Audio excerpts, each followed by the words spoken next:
उतने षड्यंत्र किए जाते हैं। और तो और सरकारें, जब ये आरएसएस भारतीय जनता पार्टी की सरकारें रोक नहीं पाती तो मेरे ऊपर गोलियां चलाती हैं। आपके प्यार आशीर्वाद से इनकी गोलियां मेरा कुछ नहीं बिगाड़ सकती। लोग डर रहे हो, आपको लगता है चंद्रशेखर का साथ देंगे तो ताकतवर नहीं होंगे। जब आप मान्यवर काशीराम साहब का साथ देके ताकतवर हुए तो अपने खून चंद्रशेखर आजाद का साथ देके आप ताकतवर कैसे नहीं होंगे बताओ। विचार हमारा आधार होता है। जब आप विचार छोड़ते हैं तो आप अपना लक्ष्य छोड़ते हैं। पहले उन दलों का लक्ष्य होता था गरीबों की आवाज उठाना, आज उन दलों का लक्ष्य है अपनी और अपने परिवार की संपत्ति बचाना। आप ये सोच लो मेरे लोगों, राजस्थान में इस यात्रा को करके आया, मैं अपने अनुभव के तौर पे बताऊं, इस बीच में बहुत सारी खट्टी मीठी यादें हुई।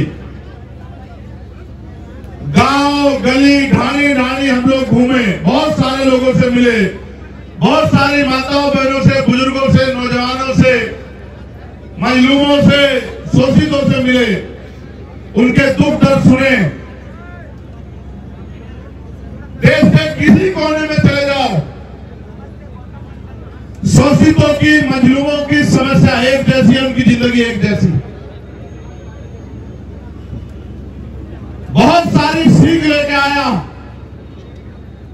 और ऐसी ऐसी ऐतिहासिक सभा हुई अपने घरे प्रदेश में, तो बाद में ऐसी ऐसी सभाएं हुई, इतनी बड़ी बड़ी जनता की ताकतें जुटी कि जो हौसला और हिम्मत जिससे हम लोग काम कर रहे हैं वो 4 गुना बढ़ गई। कि यहां तो मैं पैदा हुआ इस धरती में, ये तो मेरा अपना क्षेत्र है, लेकिन जहां मैं भीम आर्मी के काम से, आजाद समाज पार्टी काम से, उनके संघर्षों की वजह से पहुंचा, वहां भी लोगों में ये विश्वास, उम्मीद, आशा की किरण है कि आने वाले कल में उनके साथ जो समस्याएं हैं वो दूर होगी, उनका जीवन जो है अच्छा होगा और आने वाला कल देश में कमजोरों, शोषितों का होगा, मजलूमों का होगा, उनको हक अधिकार मिलेंगे, स्वाभिमान सम्मान का जीवन मिलेगा, उनको तरक्की मिलेगी और वो एकजुट होकर ताकत बन के आगे बढ़ेंगे।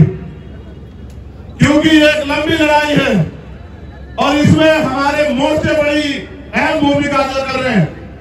इसलिए मैं अपनी लीगल सेल, मिशन 78 की पूरी टीम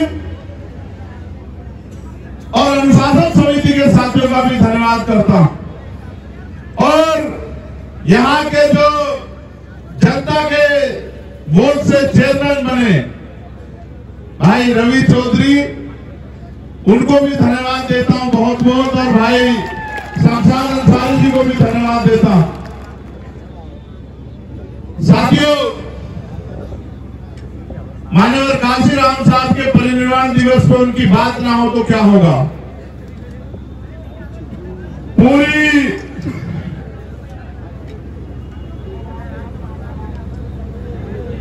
जिंदगी उनके बहुत सारे साथी यहां हैं, जैसे वो 2 जुड़वा भाई जो हमारे साथी यहां आए थे मंच पे, वो उनके साथियों में से रहे, हमेशा वो उनके मंच की शोभा बढ़ाते थे। ऐसे लाखों साथी पूरे देश में जो माननीय काशीराम साहब के साथ रहे,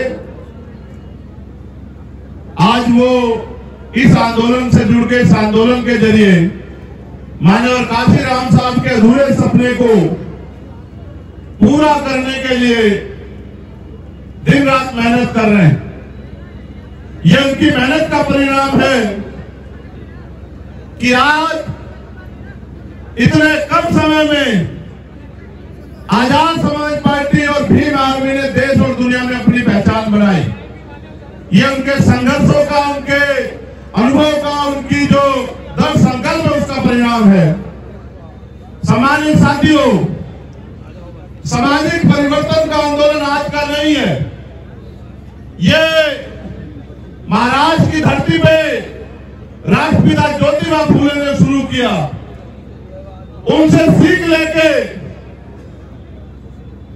छत्रपति साहूजी महाराज ने इसको आगे बढ़ाया और राष्ट्रपिता ज्योतिबा फुले को गुरु मान के माननीय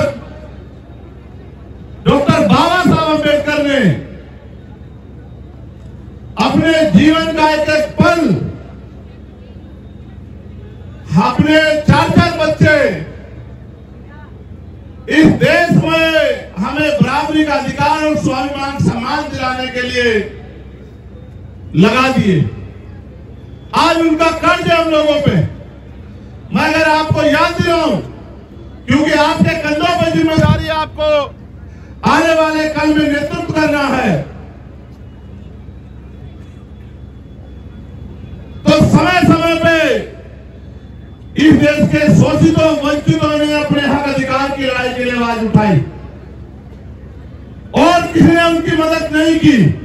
जिनके पास ताकत थी, जिनके पास बदलाव की चाबी थी, जब जमहूरियत आई, लोकतंत्र आया, तब भी और उससे पहले भी किसी ने आज के हकों की आवाज नहीं उठाई। आपके बीच के लोगों ने आगे बढ़ के अपना जीवन सुख सुधार कुर्बान करके समाज को उठाया और फूले साहब के बाद बाबा साहब अम्बेडकर के साथी के रूप में सर छोटू राम, संतराम बी प्रजापति जी, महामना रामस्वरूप वर्मा, ऐसे बहुत सारे लोग जिन्होंने समय समय पे अपने जीवन को महापुरुषों के रूप में जी के, महापुरुषों का जीवन मतलब कि अपना जीवन अपनी सुख सुविधाएं त्याग करके समाज के लिए लगाना। इस तरह से यह आंदोलन आगे बढ़ा और बाबा साहब अम्बेडकर को जब साइमन कमीशन यहां हमारे लोगों की हेलो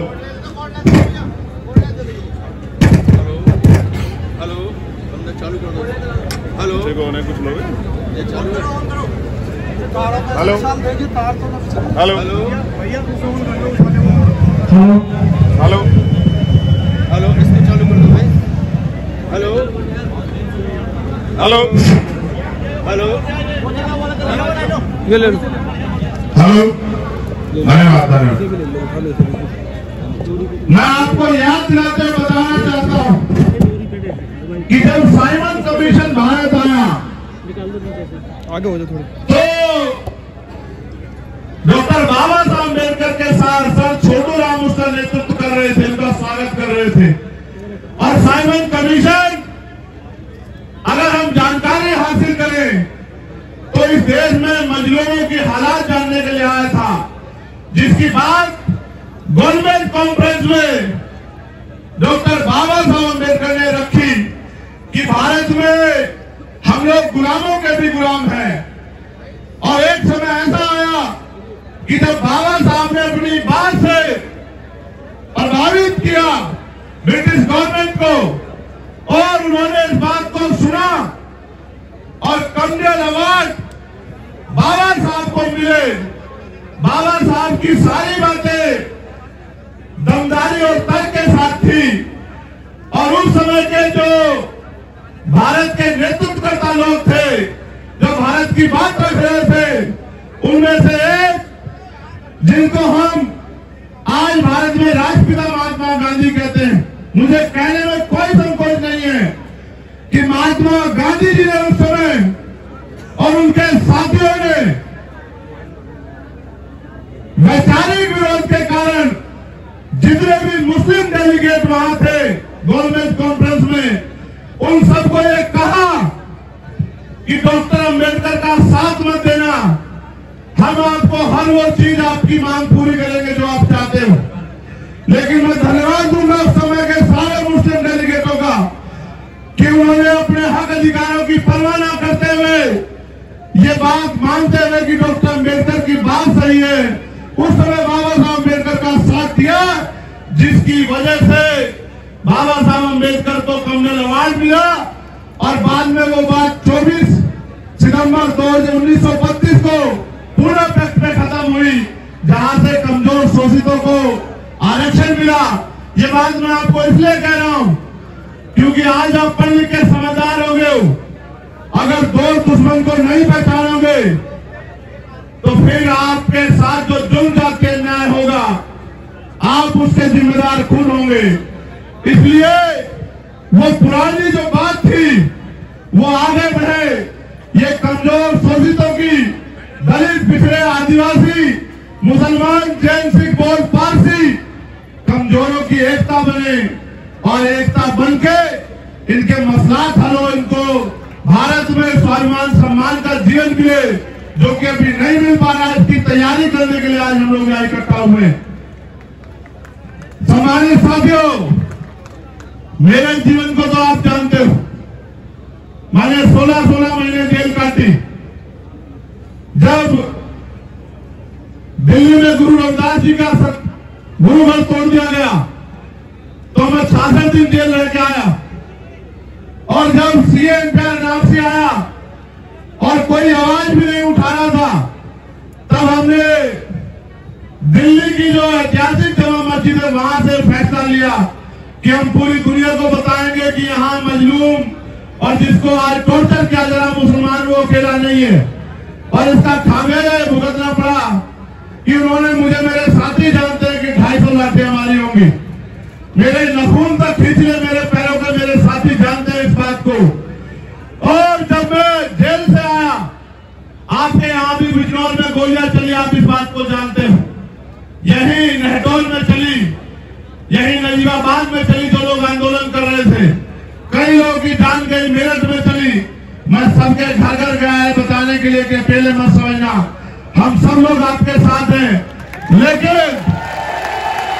आज हालात ये हैं कि बाकी नेता तो सीबीआई ईडी इनकम टैक्स से रुक जाते हैं, लेकिन Chandrashekhar Azad CBI ED income tax से नहीं रुक पाता। इसलिए जितने षड्यंत्र हो सकते हैं उतने षड्यंत्र किए जाते हैं। और तो और सरकारें, जब ये आरएसएस भारतीय जनता पार्टी की सरकारें रोक नहीं पाती तो मेरे ऊपर गोलियां चलाती हैं। आपके प्यार आशीर्वाद से इनकी गोलियां मेरा कुछ नहीं बिगाड़ सकती। इसलिए आपसे कह रहा हूं कि आपके अंदर एक भय है और ये भय मैं दूर करना चाहता हूं। आपको ये लगता है और आपको बार बार ये बताया जा रहा होगा कि भाई चंद्रशेखर का साथ देने से आप कमजोर हो जाओगे। मैं आपके याद दिलाता हूं, पहले आपने जब बाबा साहब अम्बेडकर आंदोलन चला रहे थे तब आपने आरपीआई का साथ दिया, लेबर पार्टी ऑफ इंडिया का साथ दिया, शेड्यूल कास्ट फेडरेशन का साथ दिया। फिर जब बाबा साहब चले गए आपने कांग्रेस पार्टी का साथ दिया, जनता दल का साथ दिया। और जब मान्यवर काशीराम आपके घरों पे आते थे तो आप उनको कहते थे कि आप फलानी पार्टी को कमजोर करने के लिए आए हो। आप उनकी बात को शुरुआती दौर में नहीं सुनते थे। फिर एक समय आया जब आपने उनका साथ दिया तो आप ताकतवर हुए, और जब आप ताकतवर हुए तो आपकी जिंदगियों में परिवर्तन आया। आज मैं उसी दौर में हूं। आज फिर आप लोग डर रहे हो, आपको लगता है चंद्रशेखर का साथ देंगे तो ताकतवर नहीं होंगे। जब आप मान्यवर काशीराम साहब का साथ देके ताकतवर हुए तो अपने खून चंद्रशेखर आजाद का साथ देके आप ताकतवर कैसे रहेंगे बताओ। मैं बात आपको इसलिए कह रहा हूं, ये लड़ाई विचारधारा की है, व्यक्ति से नहीं है, जाति से नहीं है, धर्म से नहीं है। ये लड़ाई विचारधारा की लड़ाई है। एक समय था जब मान्यवर काशीराम साहब गली गली और हर प्रदेश में जाके बहुजन समाज के लोगों को एकजुट करने का काम करते थे।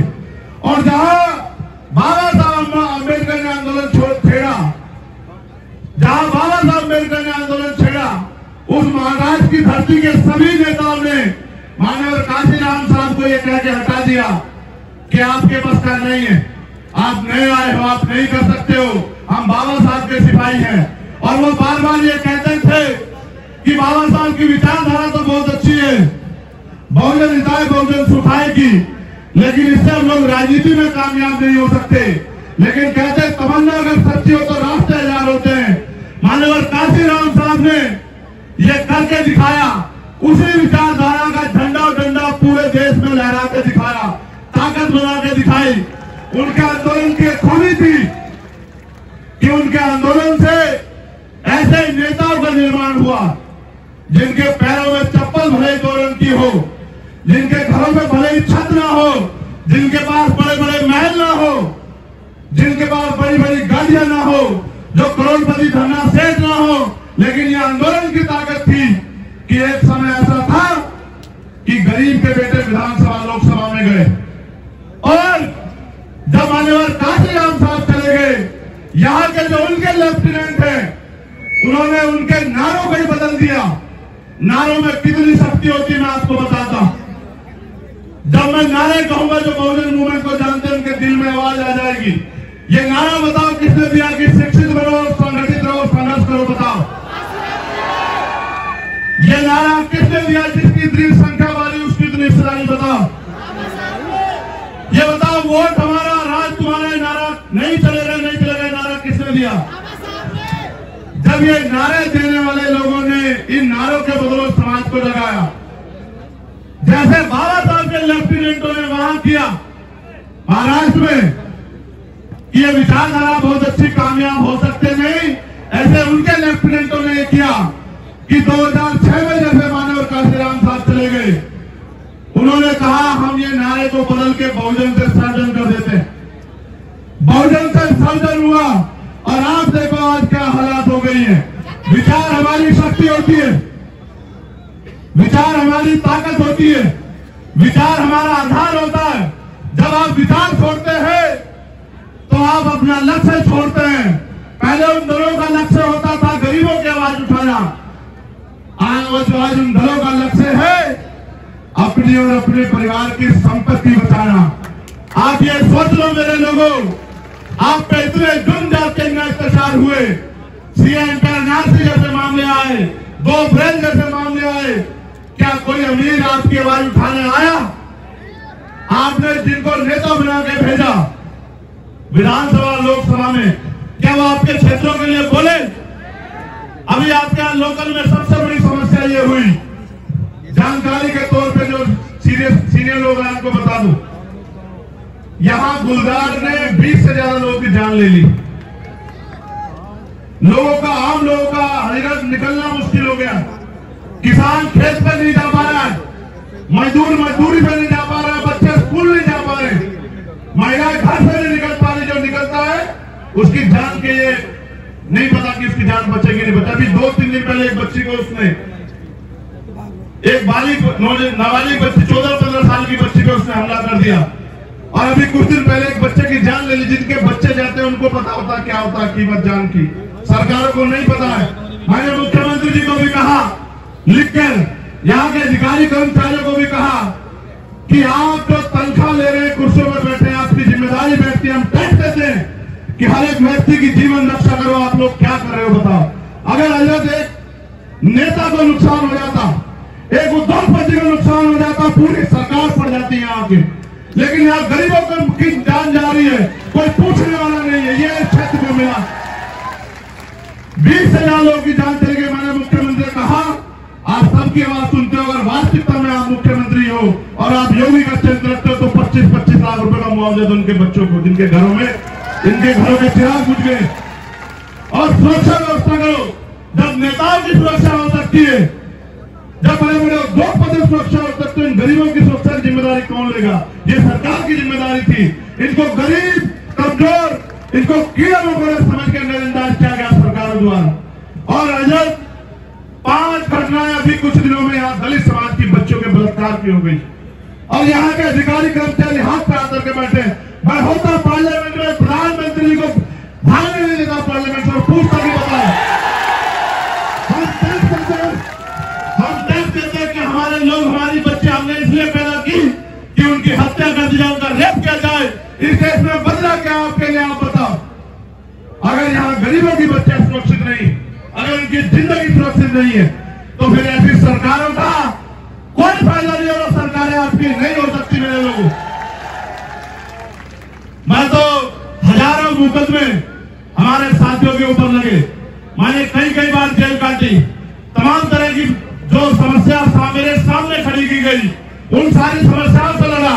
मगर आप बताओ मेरे लोगों, क्या मैंने कभी तुम्हें अकेला छोड़ा? पूरी जिम्मेदारी से बताओ। हर दुख जाति में मैं आपके साथ खड़ा। जिस नेता को आपने वोट देकर बनाया वो तमाशा देखता रहा, वो एसी में पड़ के सोता रहा, और आपका चंद्रशेखर जो आपका बेटा बिजनौर के लोगों, नगीना के लोगों, वो आपके लिए सड़कों पे लड़ता रहा। ये लोकतंत्र है, आपके पास ताकत है।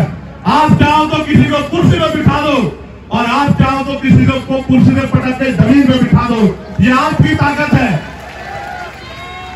आज हालात ये हैं कि संविधान खतरे में, हमें लोकतंत्र को बचाना है, उसको स्थापित रखना है।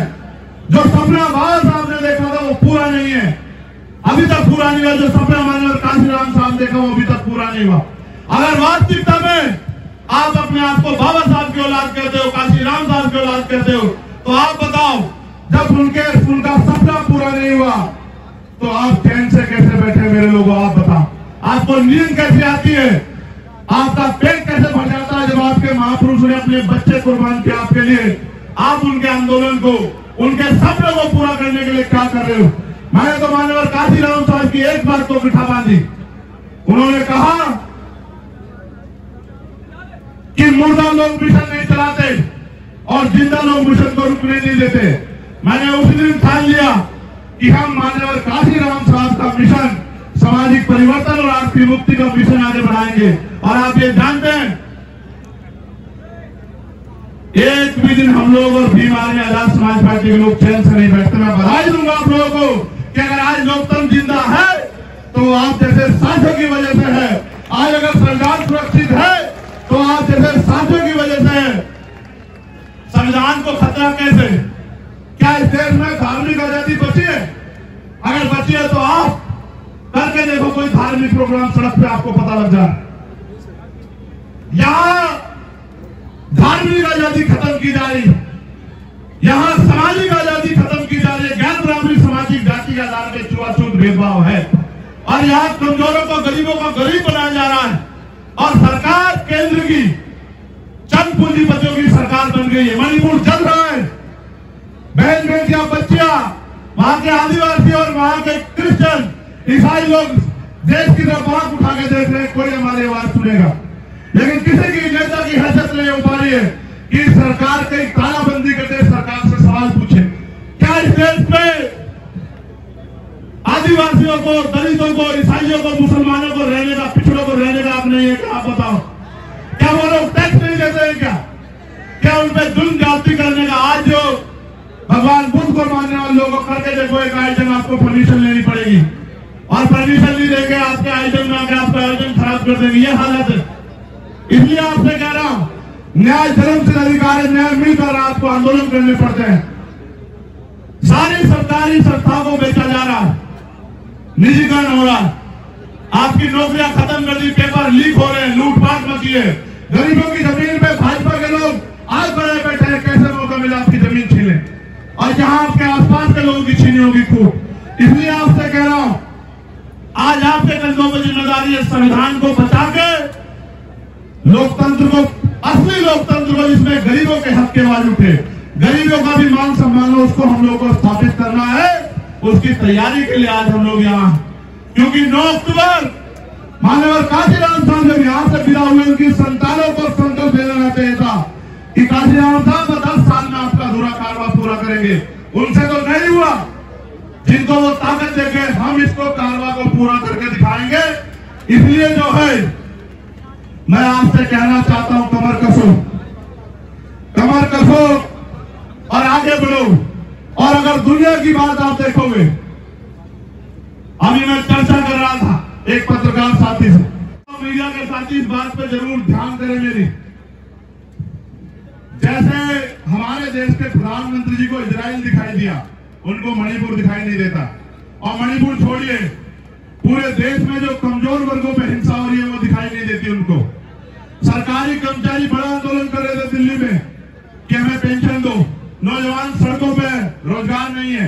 महंगाई बेरोजगारी ने कमर तोड़ दी है, कोई कहने वाला नहीं है। और आज सरकार कह रही है कि हम इजराइल के साथ,